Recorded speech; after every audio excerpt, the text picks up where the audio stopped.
El 20 de abril de 1999, la tranquila comunidad de Columbine, Colorado, se vio sacudida por una de las masacres escolares más devastadoras de Estados Unidos. Un incidente que conmocionó a la nación y desencadenó una serie de eventos y repercusiones que cambiaron por completo la percepción de la seguridad escolar y la salud mental en los jóvenes. Décadas después, la búsqueda de nueva información continúa en un auge, alimentada por una fascinación persistente y a la vez perturbadora por desentrañar cada detalle de aquel trágico suceso. Lamentablemente, también dejaría un legado nefasto que daría inspiración a miles de personas susceptibles alrededor del mundo a perpetrar actos similares. Este video abordará la masacre de Columbine, un tiroteo escolar en donde dos estudiantes de último año de secundaria, Eric Harris y Dylan Klebold, perpetrarían un ataque armado, asesinando a 13 personas e hiriendo a decenas más antes de quitarse la vida. La escuela secundaria Columbine está situada en una zona no incorporada entre los condados de Jefferson y Arapahoe, Colorado. Esta área de clase media era conocida por su ambiente tranquilo y próspero, donde gran parte de su población disfrutaba de lo mejor que el país podía ofrecerles. La escuela gozaba de una excelente reputación, destacándose tanto en logros académicos como deportivos. Sus estudiantes y equipos eran conocidos como los Rebeldes, un apodo que se había convertido en un símbolo de orgullo e identidad para la institución. Construida en el 73, la escuela sería remodelada y ampliada entre los años 90 para poder adaptarse a su creciente población estudiantil.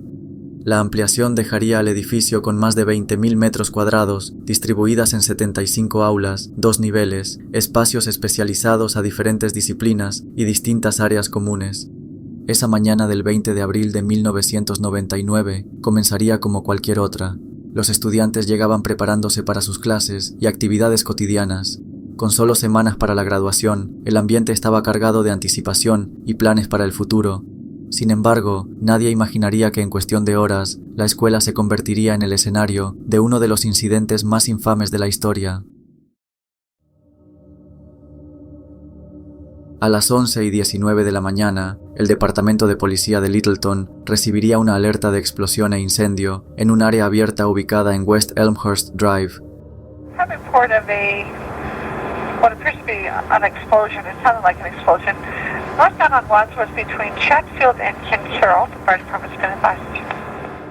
La explosión parecía tener su origen en 2 mochilas estratégicamente colocadas para distraer a las autoridades.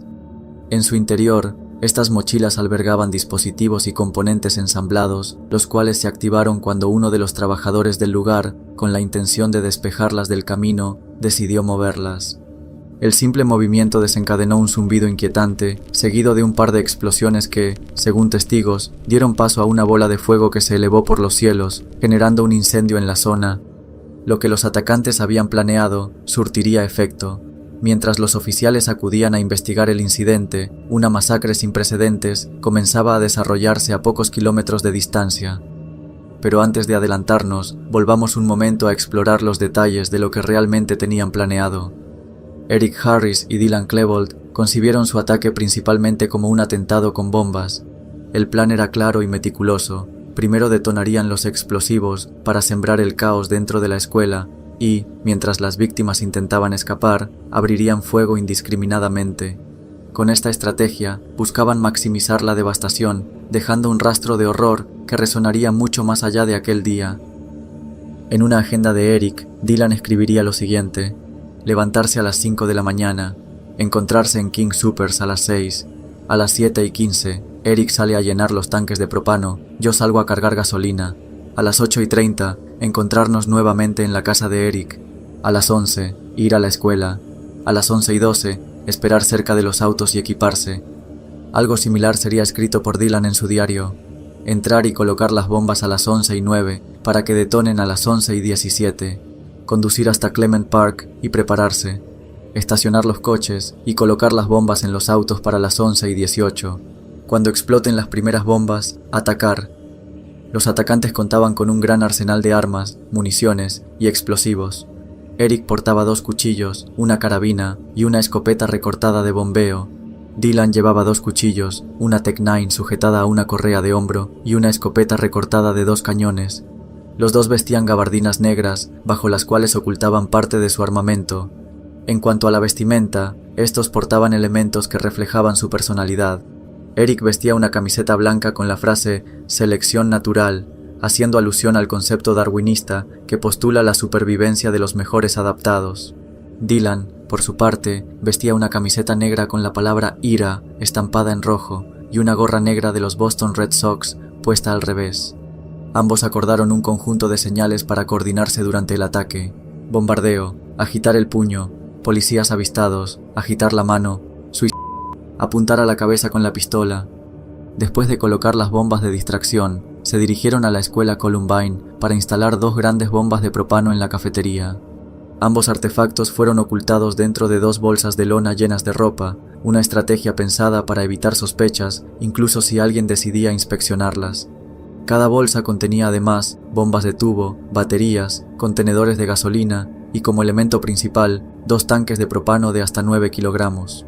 Los temporizadores dentro estaban conformados por relojes de alarma programados para activarse a las 11:17 de la mañana, una hora premeditada por Eric al considerar que era el momento de mayor afluencia de estudiantes, coincidiendo con el primer turno de almuerzo. Si todo salía según lo planeado, en cuanto se activaran los componentes incendiarios, se produciría la detonación de propano, causando una explosión de gran magnitud. Sin embargo, la falta de experiencia técnica quedó al descubierto cuando estas bombas principales, junto con varias más de menor tamaño, fallaron al detonar. Según reportes oficiales, debido al cableado defectuoso y a la construcción deficiente de los artefactos, las bombas de propano no detonaron. De todas maneras, incluso si el diseño hubiera sido más sofisticado, los atacantes subestimaron la complejidad de hacer explotar tanques de propano diseñados para soportar condiciones extremas. Adicionalmente, de acuerdo a otra teoría, la razón real por la cual las bombas fracasaron se debió a los relojes que usaron como temporizadores, sugiriendo que en algún punto durante las compras de las alarmas, las agujas de metal serían sustituidas por unas de plástico, lo que impidió cerrar el circuito eléctrico para su activación. Además, más allá de lo mencionado, no hay evidencia de que los atacantes hayan probado estos artefactos de gran tamaño, y todo, incluida la compra de los tanques de propano, parece haberse hecho a última hora. Tras colocar las bombas en la cafetería, regresaron a sus vehículos estacionados en Clement Park para prepararse. Este proceso incluía ajustar su vestimenta, inspeccionar su arsenal y verificar los explosivos guardados en los automóviles programados para detonar a partir del mediodía. Posteriormente, se dirigieron al estacionamiento de la escuela, donde aparcaron en lugares no asignados que les ofrecían una vista estratégica tanto de la entrada principal como de la entrada oeste. Fue durante este periodo que tendría lugar la famosa interacción entre Eric Harris y Brooks Brown, un amigo relativamente cercano de Eric y Dylan, sobre todo en los últimos meses de clases. Esta conversación generaría polémica, no solo por el historial de mala relación y los conflictos previos entre ambos, sino porque Brooks sería la única persona a quien Eric le pidió que se marchara. Por ello, más adelante, se especularía que tal vez este pudiera estar implicado.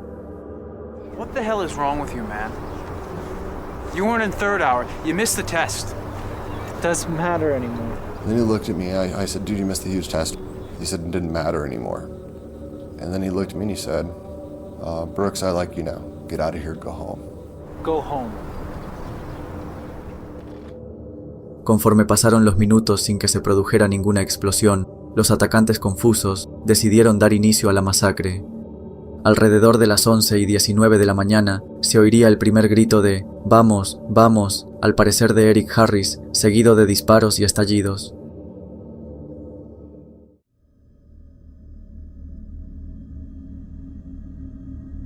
En los primeros minutos de la masacre, varios de los presentes asumieron que el ruido que resonaba en los alrededores formaba parte de una broma pesada de último año.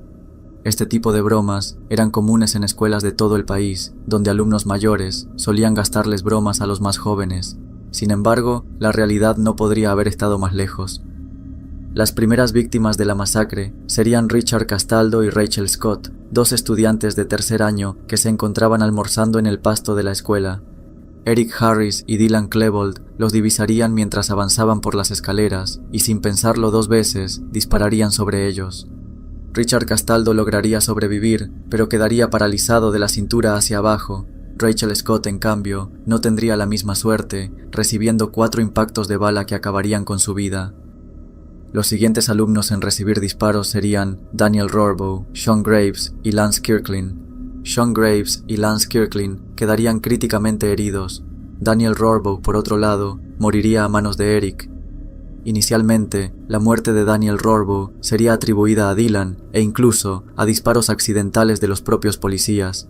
Esto llevaría a que más adelante se realizara una investigación independiente para determinar la verdadera causante de su muerte.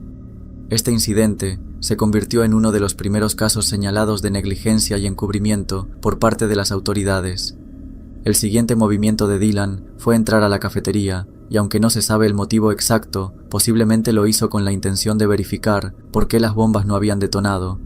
Para ese momento, la cafetería estaba casi vacía. Algunos estudiantes habían evacuado, otros se habían escondido, y los que permanecían allí se agachaban bajo las mesas en busca de refugio.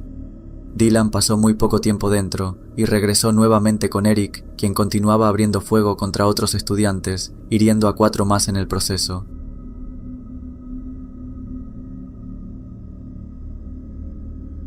En ese momento, varios testigos relataron haber oído a Eric y Dylan gritar: «Esto es lo que siempre quisimos hacer, esto es increíble». Ambos continuaron caminando, disparando indiscriminadamente hacia cualquier objeto o estudiante que veían a su paso. Arrojarían explosivos en múltiples direcciones, de los cuales algunos no detonaron o funcionaron como lo esperado. Cuando llegaron a la entrada oeste, Eric dispararía contra las puertas. Detrás de ellas se encontraba la profesora Patricia Nilsson y el estudiante Brian Anderson, quienes habían salido a investigar los ruidos. En un desafortunado giro de eventos, ambos sufrirían de abrasiones, debido a los fragmentos de vidrio y metal proyectados por los disparos. Patricia Nilsson, profesora y monitora de pasillo ese día, creyó inicialmente que los sonidos eran parte de un proyecto escolar, suponiendo que los estudiantes estaban grabando un video con armas de utilería. Con esa idea en mente, se dispuso a reprenderlos. Brian Anderson, por su parte, estaba allí intentando escapar, siguiendo la sugerencia de otro profesor que, preocupado por las explosiones y los ruidos, le pidió que saliera. A pesar de sus lesiones, ambos lograron refugiarse en la biblioteca, sin imaginar que, minutos después, ese lugar se convertiría en el epicentro de la matanza. Jefferson County 911. Yes, I am a teacher at Columbine High School. There is a student here with a gun. He has shot out a window. I believe one kid has I've been Columbine High School. I don't know what's in my shoulder. If it was just a blast, I would know what. Okay, has anybody been injured, ma'am? Yes. Okay. Yes, and the school is in a panic, and I'm in the library. I've got students down under the tables, kids. Heads under the tables. Mientras tanto, a metros de la biblioteca, Eric y Dylan serían distraídos por la llegada del oficial de la escuela, Neil Gardner. Con las sirenas resonando, Gardner se estacionó cerca, respondiendo a las alertas de emergencia que había recibido. We have a female down in the south lot of Columbine High School. It's the south lower lot at the east end of the lot. I don't know if this is related to this explosion. Eric no tardaría en abrir fuego contra Neil Gardner, iniciando un intercambio de disparos que duraría algunos minutos. Gardner, consciente de la gravedad de la situación, solicitaría refuerzos a través de su radio. «Hay disparos en el edificio. Necesito a alguien en el estacionamiento sur conmigo». Al mismo tiempo, agentes del Departamento del Condado de Jefferson llegarían al lugar para brindar apoyo y coordinar las primeras labores de rescate. Entre ellos estaba el oficial Paul Smoker, quien al llegar vería a Gardner a la distancia. Smoker también divisaría a Eric Harris aparecer entre las puertas dobles, empuñando su carabina.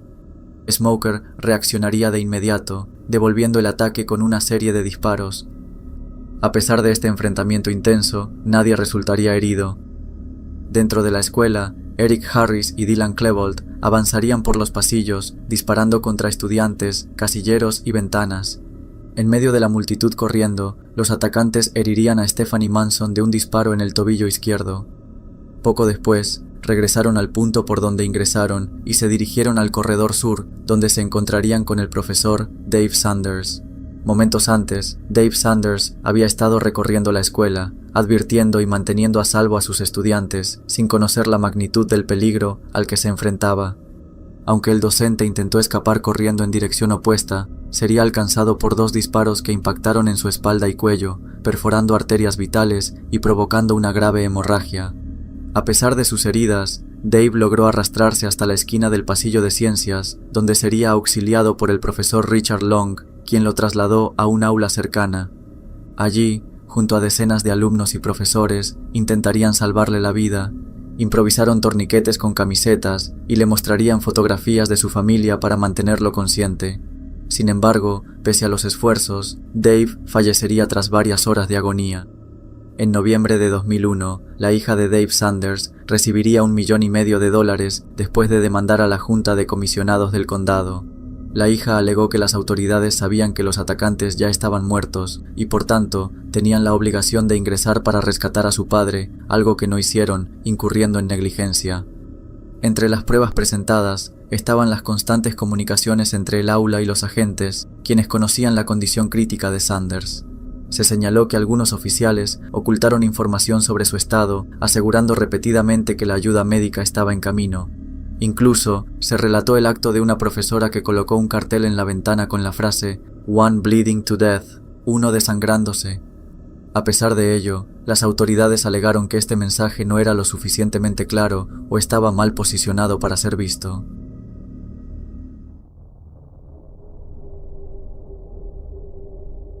Alrededor de las 11:29 de la mañana, Dylan Klebold y Eric Harris entraron a la biblioteca.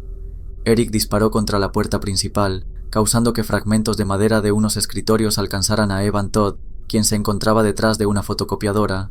Según las grabaciones de audio y testimonios de los presentes, cuando los perpetradores ingresaron, ordenaron que todos, o ciertos estudiantes, se pusieran de pie. Ante la falta de respuesta, comenzaron a moverse entre las mesas. El primer estudiante que encontraron fue Kyle Velázquez, quien tenía una discapacidad. Dylan le disparó 2 veces, en la cabeza y en la espalda, provocándole la muerte. Los atacantes se detuvieron brevemente para recargar sus armas y colocar sus mochilas con municiones y explosivos entre los escritorios. Seguidamente, se dirigieron hacia las ventanas e iniciaron un intercambio de disparos con la policía que se encontraba en el exterior.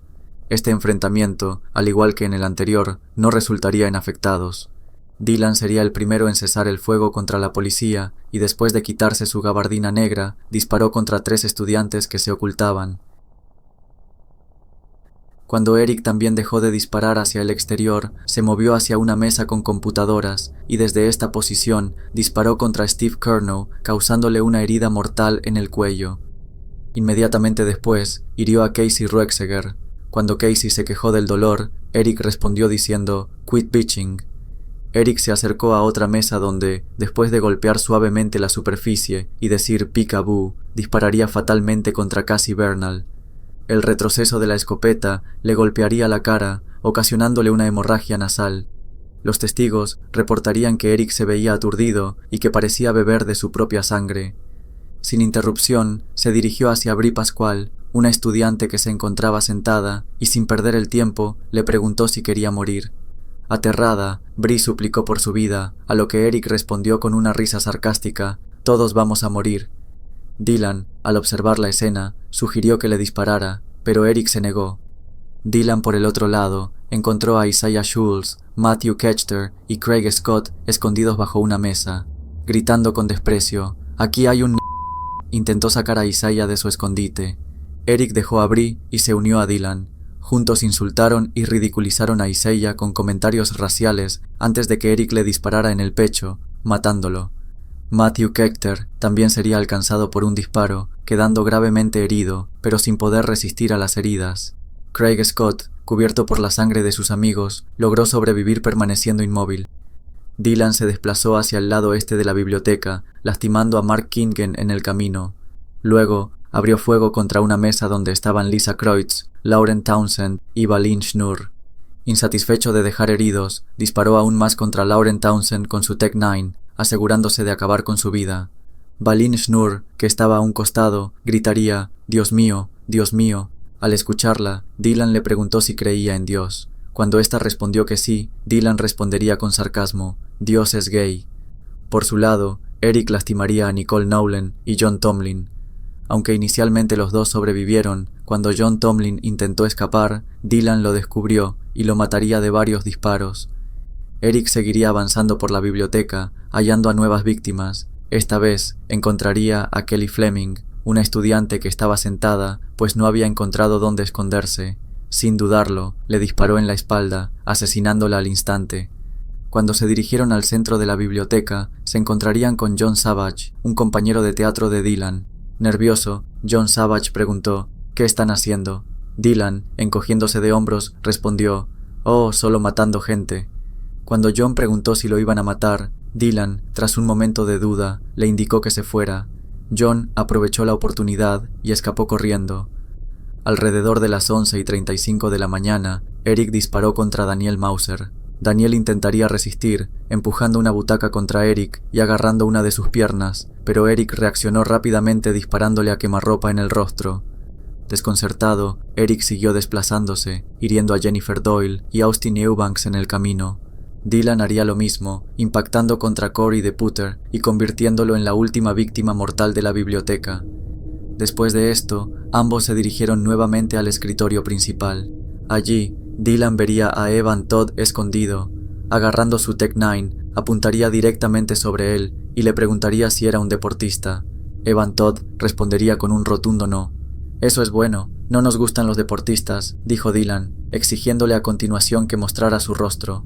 Evan, nervioso, levantó parcialmente la gorra blanca que llevaba puesta, manteniendo gran parte de su cara oculta. Sin embargo, Dylan no parecía satisfecho y continuó presionándolo, preguntándole, «Dame una razón para no matarte». Temblando, Evan Todd respondió, «No quiero problemas». Estas palabras enfurecieron a Dylan, quien le gritó, «¿Problemas? Ni siquiera sabes lo que es un maldito problema». Intentando calmarlo, Todd corrigió su respuesta rápidamente. «Eso no es lo que quise decir. Quiero decir que no tengo problemas con ustedes. Nunca los tuve y nunca los tendré». Estas palabras parecieron ser su salvación, pues Dylan lo dejaría vivir, diciéndole a Eric, «Si quieres, puedes matarlo tú». A las 11:36, Dylan Klebold y Eric Harris abandonaron la biblioteca después de 7 minutos y medio, durante los cuales asesinaron a 10 personas y dejaron heridas a otras 12. Cuando se fueron, los sobrevivientes comenzaron a evacuar con cautela. Craig Scott ayudó a Casey Ruexeger, quien, debido a la gravedad de sus heridas, habría muerto desangrada de no haber recibido asistencia.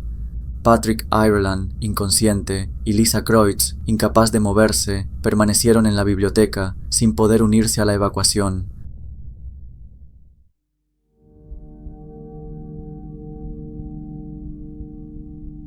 Cuando Eric y Dylan salieron al corredor, tomaron rumbo hacia el área de ciencias. A lo largo del camino, varios los vieron detenerse frente a las puertas cerradas de algunas aulas.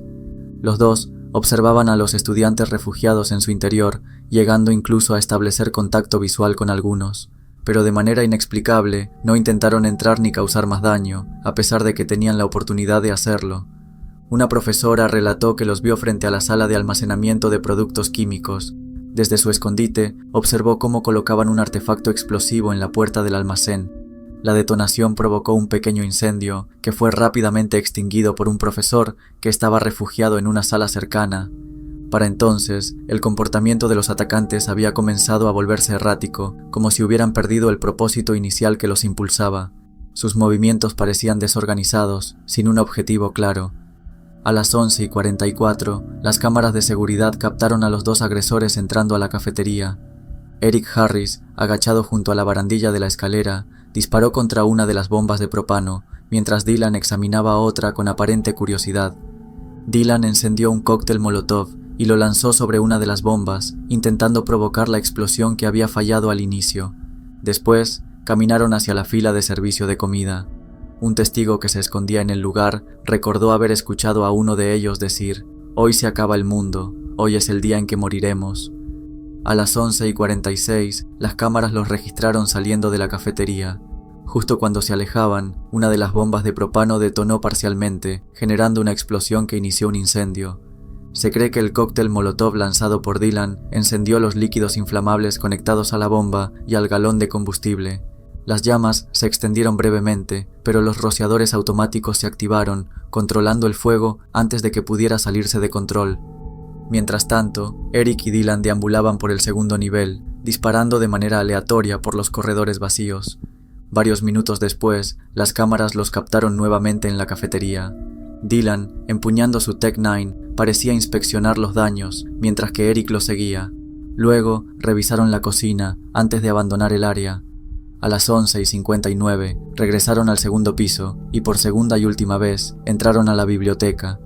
Para entonces, el lugar estaba casi vacío, con solo unos pocos sobrevivientes escondidos en silencio. Dentro, los dos comenzaron a disparar desde las ventanas, desencadenando un tercer intercambio con la policía que seguía ubicada en el exterior. Finalmente, a las 12:08 de la tarde, los atacantes pusieron fin a su recorrido. Eric Harris, sentado de espaldas en una estantería, se disparó con su escopeta a través del paladar. Dylan Klebold, arrodillado cerca de él, tomó su Tech-9 y se disparó en la sien izquierda.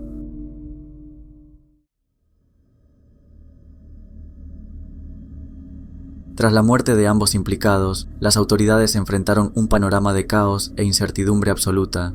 Los reportes que llegaban eran contradictorios. Se desconocía si había más atacantes en libertad, rehenes retenidos, explosivos adicionales o incluso trampas diseñadas para desorientar a los rescatistas. El sonido ensordecedor de las alarmas contra incendios y la activación de los rociadores automáticos en varias áreas complicaron aún más la comunicación. Cada decisión representaba un riesgo, obligando a los equipos tácticos a abordar la situación con extrema precaución.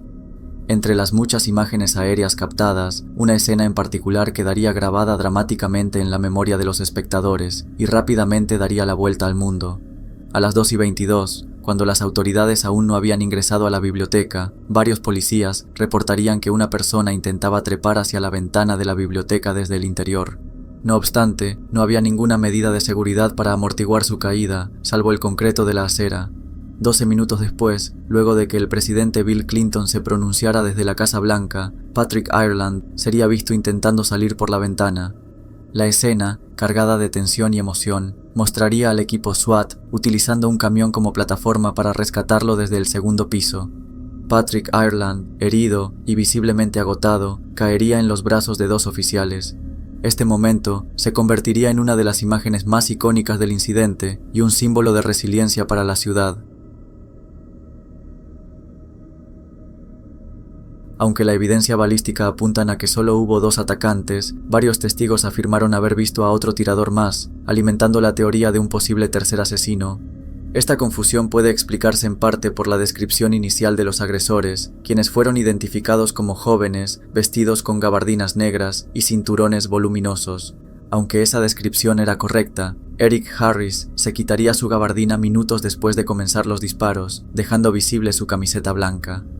Este pormenor probablemente causó que algunos relataran haber visto a alguien con camiseta blanca disparando, contradiciendo la imagen inicial de 2 sospechosos con gabardinas negras.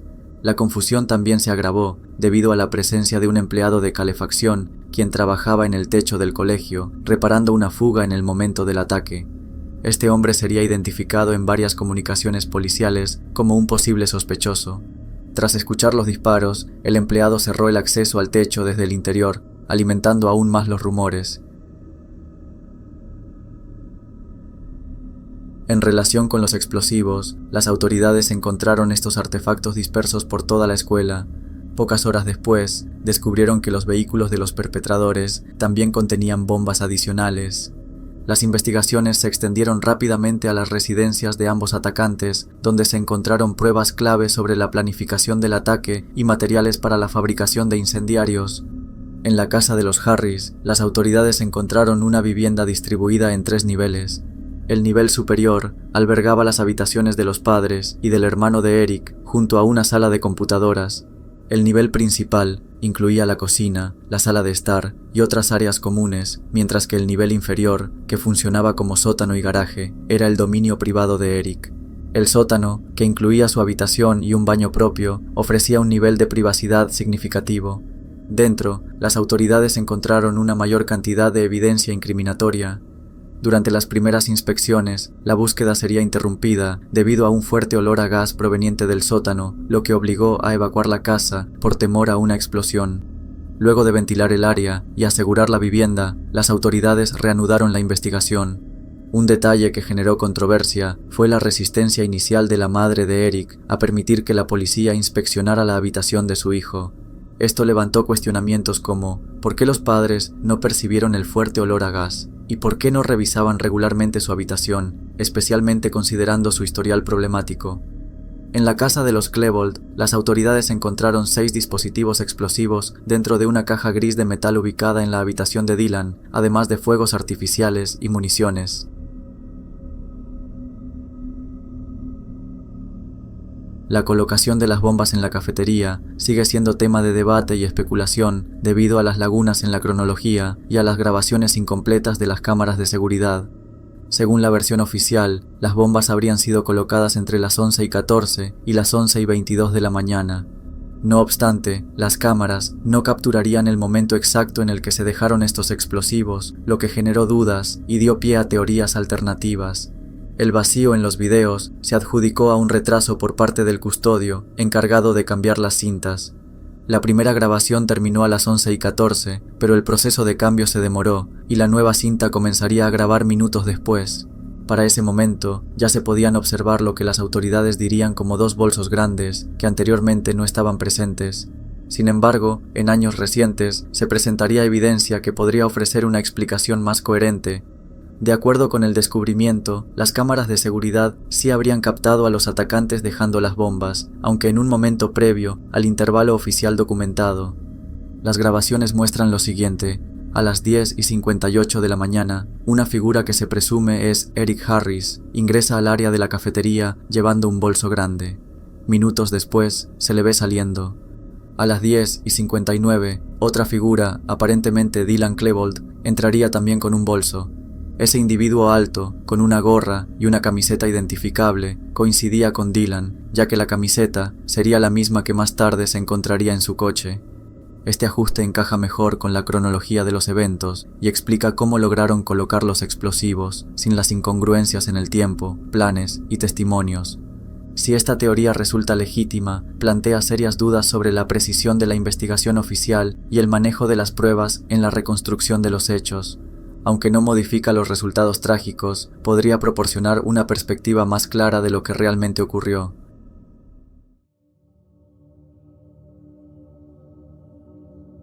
Entre los reportes iniciales surgiría el nombre de un grupo de estudiantes conocido como el Trenchcoat Mafia. Los rumores de que los responsables de la masacre pertenecían a este grupo y que buscaban venganza comenzaron a expandirse. Se temía que el grupo pudiera ser parte de un movimiento más amplio, capaz de incitar incidentes similares. Las autoridades usarían esta información para averiguar la posibilidad de conspiradores o implicados adicionales. Luego de las investigaciones, se concluyó que tanto Eric como Dylan no pertenecían realmente a esta agrupación. Probablemente solo adoptaron la estética de las gabardinas y el odio a los deportistas populares, asociándose con sus integrantes y con la imagen de rebeldía que representaban. Se descubrió que muchos de sus miembros ya habían dejado la escuela antes de la masacre, cambiando de institución o abandonando la secundaria. Según algunas declaraciones, la vestimenta característica del grupo, las gabardinas negras, habían dejado de usarse mucho tiempo atrás. A continuación, exploraremos el rol de algunos de los asociados y personas cercanas a los atacantes, con el objetivo de entender mejor su entorno. Devon Adams era una de las amigas más cercanas a Dylan, describiéndolo como una persona con quien había compartido momentos significativos. Dylan probablemente tenía un interés romántico hacia ella, y aunque Devon nunca lo dijo directamente, parecía haber cierto sentimiento recíproco. Algo específico de Dylan era que solía fantasear con chicas que le gustaban, escribiendo cartas que nunca entregaba ni transformaba en acciones concretas. Una entrada en su diario decía: «Estoy casi seguro de que estoy enamorado. Amo todo de ella, desde su cuerpo hasta su rostro. Solo espero que le guste tanto como yo la amo. Pienso en ella cada segundo. Si existen las almas gemelas, creo que encontré la mía». Para Devon, la dinámica entre Eric y Dylan era clara. Eric era el líder y Dylan más como un seguidor.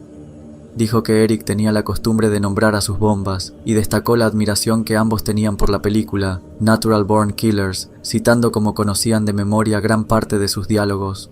La película, dirigida por Oliver Stone, narra la historia de Mickey y Mallory Knox, una pareja de amantes que emprenden una serie de asesinatos a lo largo de Estados Unidos mientras se convierten en un fenómeno mediático. Con un tono satírico, el film critica la glorificación de la violencia por parte de los medios, aunque su representación gráfica de dicha violencia ha llevado a interpretaciones mixtas. La trama tiene claras referencias a Bonnie y Clyde, la infame pareja criminal de los años 30, un simbolismo que resonaba con la imagen que los atacantes querían proyectar. Más adelante, los dos utilizarían la sigla NBK como un código para referirse a la masacre. Robin Anderson, estudiante de último año en Columbine, era otra amiga de Dylan Klebold. Aunque algunos rumores sugirieron lo contrario, Robin aclaró que nunca tuvieron una relación romántica, describiendo su vínculo como estrictamente amistoso.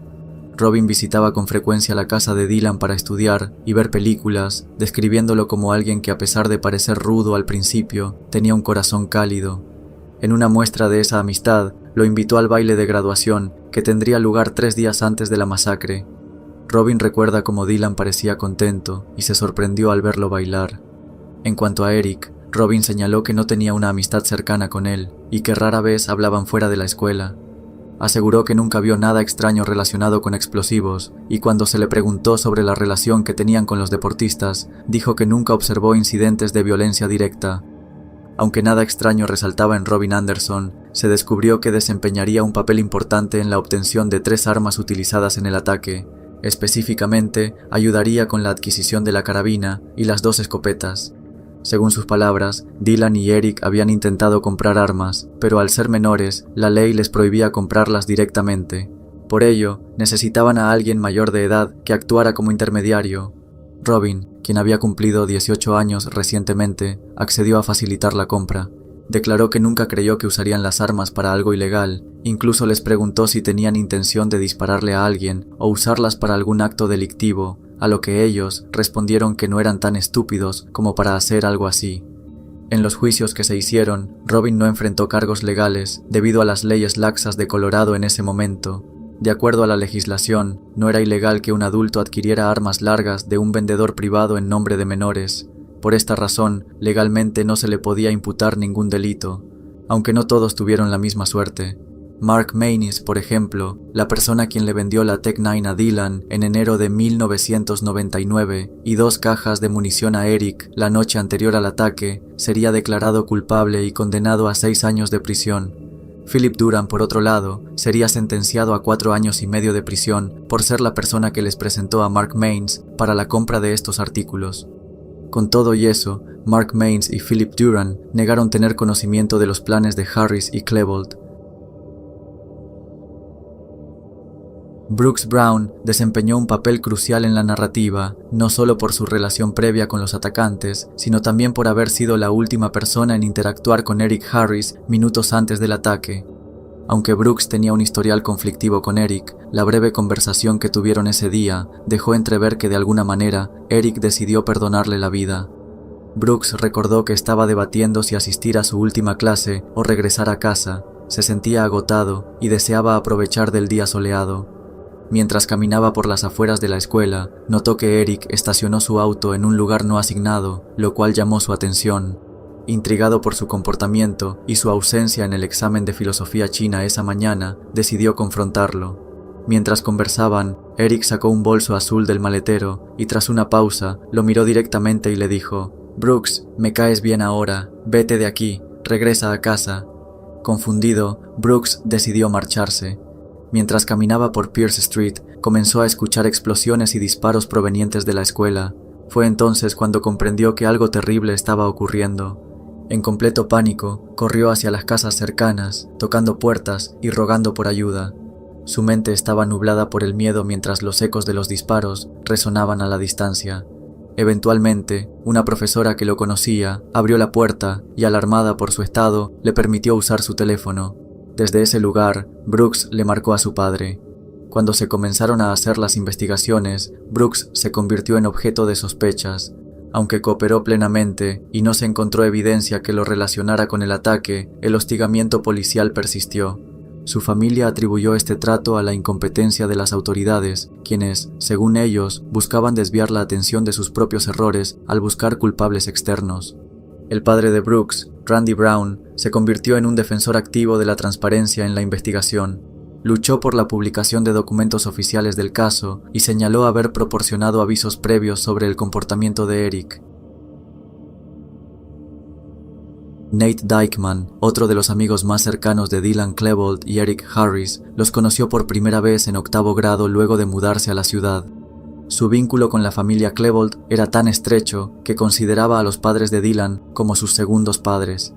Esta conexión sería crítica en los eventos. Cuando los noticieros informaron que los atacantes vestían gabardinas, Nate llamó al padre de Dylan para sugerirle que buscara esa prenda. Al no encontrarla, decidió alertar a las autoridades, presintiendo que su hijo podría estar involucrado. En los meses anteriores al incidente, Nate mencionó que su relación con Eric y Dylan comenzó a distanciarse. Admitió que los asesinos habían estado años experimentando con pólvora negra y bombas caseras, aunque en ese momento no sospechó de sus intenciones. Zach Heckler era otro de los amigos de los perpetradores, con una relación particularmente íntima con Dylan, al punto de ser considerado por muchos como su verdadero mejor amigo.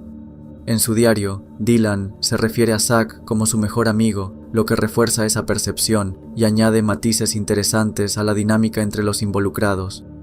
Existen teorías que sugieren que en un principio, Dylan habría querido realizar el ataque junto a Zach en lugar que con Eric.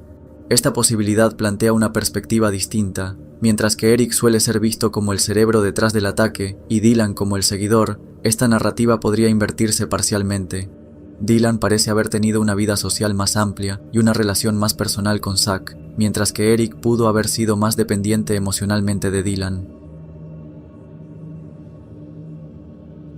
Chris Morris es una de las figuras más controvertidas asociadas al caso Columbine y quizás la persona que más sospechas ha generado. Estas sospechas surgieron, en gran parte, por declaraciones contradictorias que dio al principio, así como por testigos que afirmaron haberlo visto junto a los perpetradores durante la masacre. Chris era uno de los amigos más cercanos a Eric y Dylan y es considerado uno de los miembros originales del Trenchcoat Mafia. Según varios testimonios, fue él quien les enseñó diversas técnicas relacionadas con explosivos. Su personalidad era descrita como más dura, carismática y socialmente hábil en comparación con los tiradores. Admitió tener problemas para controlar su ira y, según algunos, podía volverse violento. De acuerdo con su versión, Eric había planeado recogerlo el día del ataque. Sin embargo, nunca pasó por él. Por ese motivo, decidió ir por su cuenta. Curiosamente, aunque asegura haber asistido a la primera clase, los registros no confirman su presencia. Después, continuó con su rutina diaria. Asistió a algunas lecciones, pero, al saber que no aprobaría una materia en particular, decidió faltar para visitar un pequeño centro comercial y luego dirigirse a la casa de su amigo Corey Friesen. Allí, jugaron videojuegos hasta que la madre de Corey los alertó sobre el tiroteo. Fue en ese momento cuando se enteraron de lo que estaba ocurriendo. Al escuchar las noticias, Chris comenzó a sospechar que Eric y Dylan podían estar involucrados. Intentó comunicarse con el 911 para informar lo que sabía, pero no logró establecer una conexión clara. Después de confirmar que su novia, también estudiante de Columbine, estaba a salvo, se dirigió a la escuela para hablar con las autoridades. Al llegar, fue arrestado bajo sospechas iniciales. Durante los interrogatorios, cooperó plenamente, proporcionó una coartada detallada, permitió que registraran su casa, computadoras y cuentas personales, se sometió a pruebas de polígrafo y entregó su vestimenta para ser analizada. Tras estas extensas investigaciones, las autoridades no encontraron evidencia que lo implicara en la planificación o ejecución del ataque, y Chris fue completamente exonerado.